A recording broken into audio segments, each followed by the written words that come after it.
Hi, I'm Don McPeak. Welcome to my YouTube channel. I originally started Skippy's Place as a platform to showcase some of my video projects. And while setting that up, I saw something shiny and decided instead to first produce a series of tutorials to help people shoot sports like a pro, even if they don't have a lot of experience. I'm a writer, a budding videographer, and pro sports photographer. And in addition to making these tutorials, I'm writing and producing my own feature-length films, so in the future you'll see content specific to that project as well. But for now, I'm posting what I think will be helpful videos to get even the most inexperienced photographer a good foundation for shooting sports. It wasn't really until after viewing a lot of YouTube videos about sports shooting that I was inspired to produce my own, and here's why.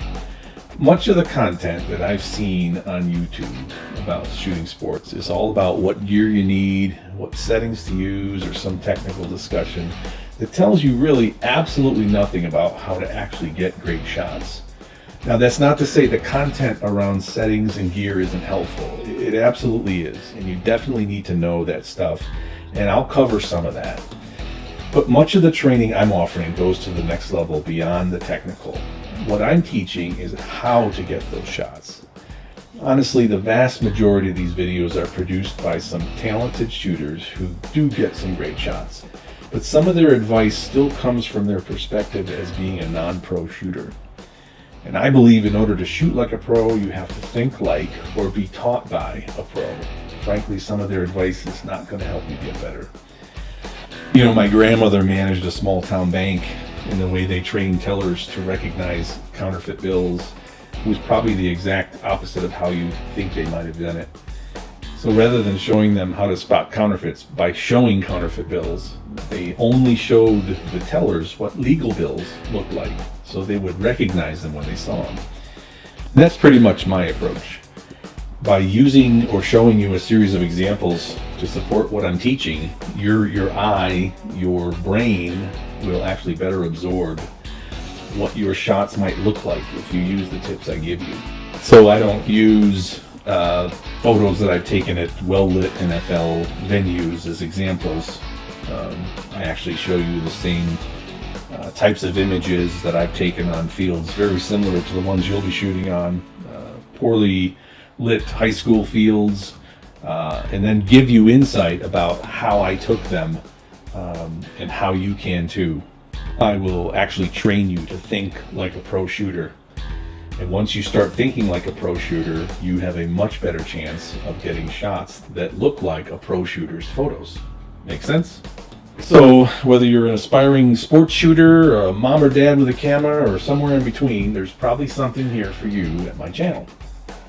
And you know, honestly, even if you're not the least bit interested in sports shooting, the things I'll be teaching you apply to just about any form of photography. In fact, there's a lot of good photographers who believe if you can master sports shooting, then you can shoot just about anything, except maybe pets and toddlers. I still don't know how those people do that. But anyways, this first video, it's pretty much just a flyby of the subject matter that we'll cover in much greater detail in future videos. Right about now, you're probably asking, who is this guy? Why in the world are you even qualified to teach me? And actually, that's a very good and appropriate question. In fact, I started out like a lot of people, just a dad with a camera on the sidelines at my son's football games, and eventually worked my way up through the photographic ranks, and eventually was shooting on the sidelines at NFL games and NHL hockey, NBA basketball, major college sports, the whole thing, as a contract photographer for USA Today Sports and Reuters America.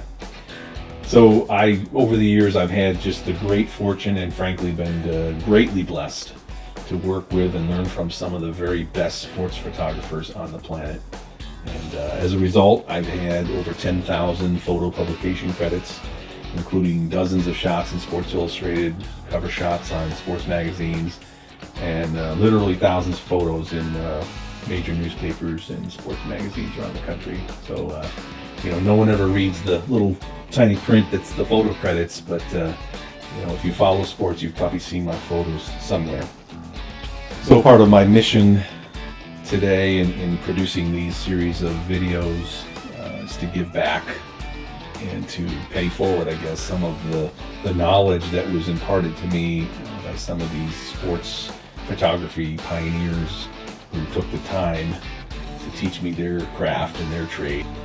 And if I can help a few people along the way become better sports photographers, then I will consider this project to be a winning effort. So let's get started.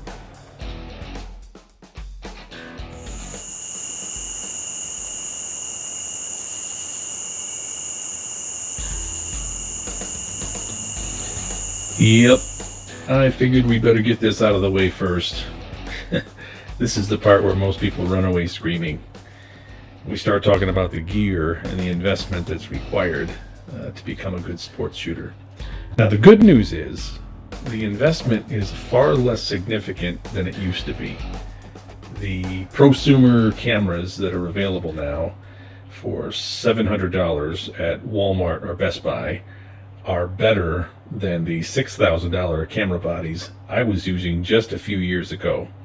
So for those of you who are just getting into this, the good news is the initial investment to become a sports shooter is nothing like it used to be.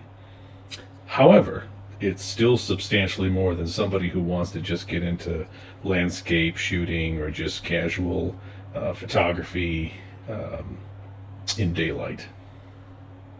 Again, we're not going into any great detail here in this video. It's just a high-level overview, pro for that matter. But from the aspect of beginner's level, the initial investment is not that horrible. As you can see here, I'm not advocating any particular brand. I'm just throwing up some examples how you can get in the game for not a whole lot of money. A lot of sports shooters will have multiple cameras. I know that I carry 3 when I'm shooting football. Certainly you probably want to have at least 2, one short lens, one long lens. And we're looking at this particular one, the D3400. Again, it's just an example. It's got a DX sensor, which means it's got a crop factor, which is, we'll get into that later. But essentially with the lens kit they're giving you here, you've got wide angle for close-up shots. You've got 70 to 300 and a 300 millimeter. It's probably at 5.6. It goes to 25,600 ISO. So, I mean, you got plenty of horsepower there. Just for a beginner's level, you can take some very nice photos with this, and it won't break the bank if you want to buy 2. Again, one for short lens, one for long lens. But with the crop factor and a 300 millimeter, you're looking at a 450 millimeter reach, which is more than mine with a full frame with a 400 2.8. So, again, they're not going to be SI cover quality pictures, but they're certainly going to be much better than the D200 that I was shooting with not that many years ago on high school fields and still getting decent shots.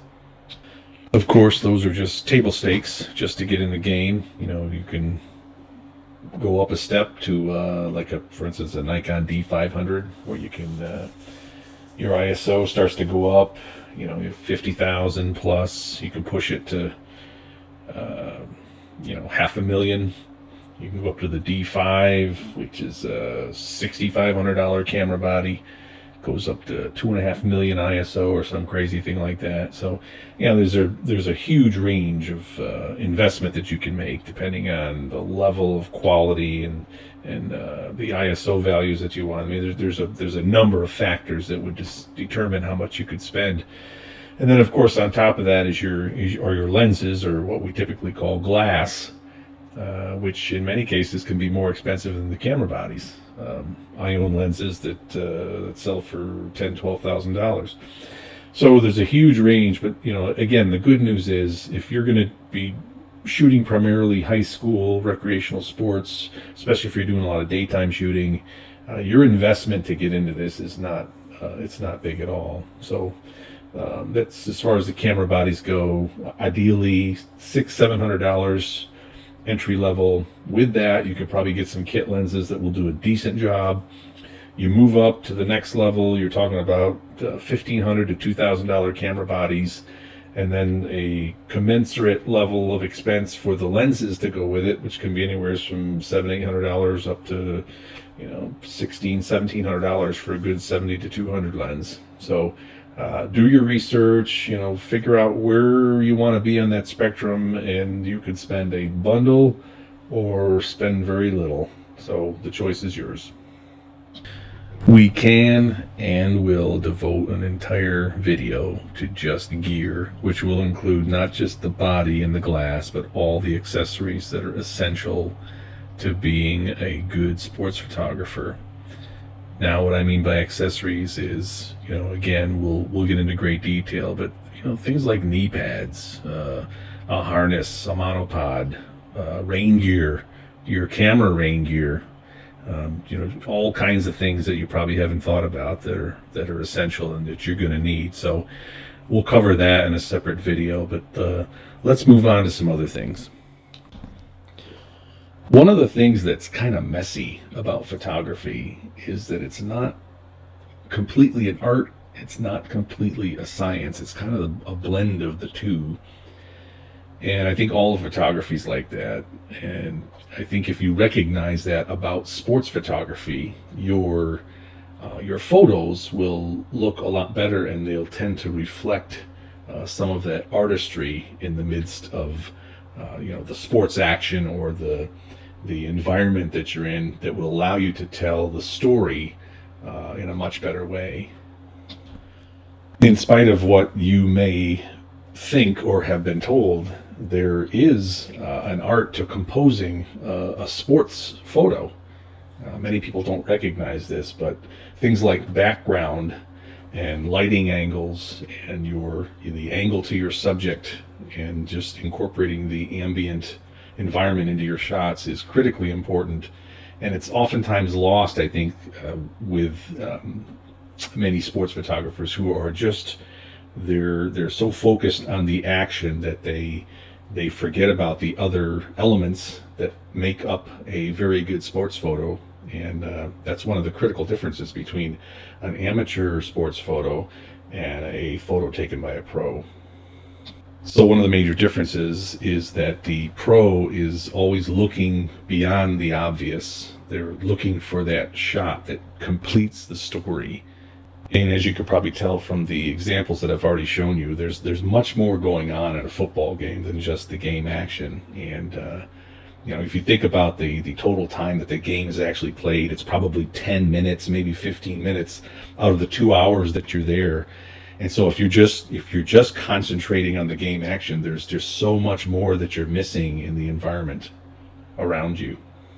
So a good sports photographer is constantly looking. They're not worried about chimping on their camera. They're constantly scanning all around them, looking for fans or photos of players on the sidelines interacting with each other. There's emotion, there's passion. You want to capture the spirit of the event. So that next level of shooting is really, to me, it's kind of got 4 elements to it, maybe more, but I just, summarized it into 4. So it's part technical mastery, it's part artistry, and obviously some of it's part knowledge of the game, and the last part of it is just understanding human nature and how to capture that, how to take that emotion, that passion, and transform it into pixels on a sensor. So to kind of wrap up this summary, which I hope hasn't come across as a teaser video for an infomercial, let me just say this. The bottom line is you develop your own style. There's certain things you can learn. There are certain elements that you can incorporate into your photography, but in the end, your photography is very much like being a musician. You develop your own style, make it yours, and to the extent that you produce good pictures, be true to that style. That's how you will be known. So we're going to explore all of this in greater detail in a series of videos. As I had probably labored far too much during this video, just a brief flyover, give you some idea of what my video series has to offer. and I sincerely hope that you will come back and visit me again. Thanks a lot.